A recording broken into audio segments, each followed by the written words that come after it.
When one's experiencing a postpartum psychotic episode, they lose touch with reality.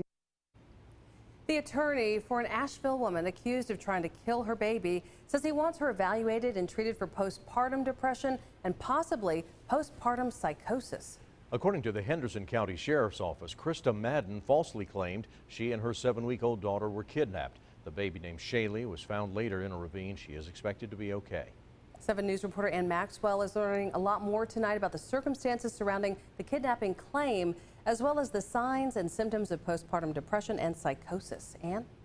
Amy, Tom, I spoke with a psychiatrist about how those mental health conditions affect people. We also have the transcript of a 911 call that a friend of Madden made.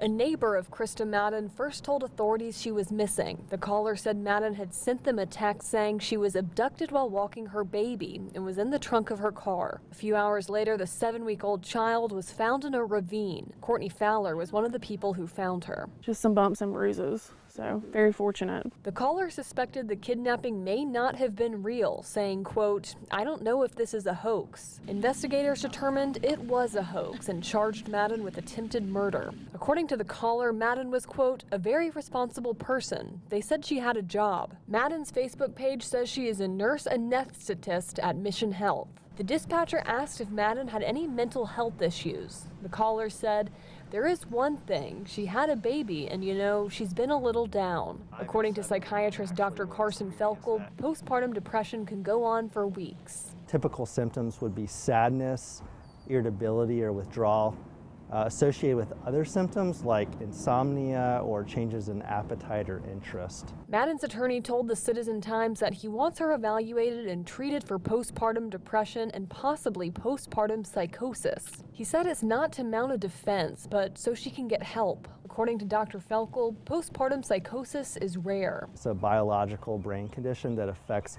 about 1 to 2 women out of 1,000. He says women experiencing postpartum psychosis will typically hear voices or have delusions, including feeling suspicious or even manic, like they're on top of the world. The real concern is when women believe to feel that perhaps their baby would be better off dead than having to live in this world, and they hear a voice telling them that, and so it may lead some women to want to hurt their baby.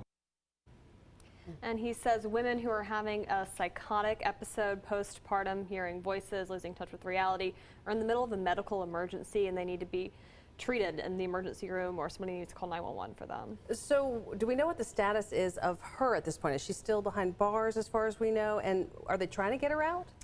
I'm not sure if she's still in jail, but one of her attorneys did tell the Citizen Times that they are not asking to release or to lower her bond, which is at $750,000, until they secure her a spot in the facility. So I'm not sure if that's happened or not yet. All right, Ann Maxwell on the story. We'll continue to follow it. Thank you.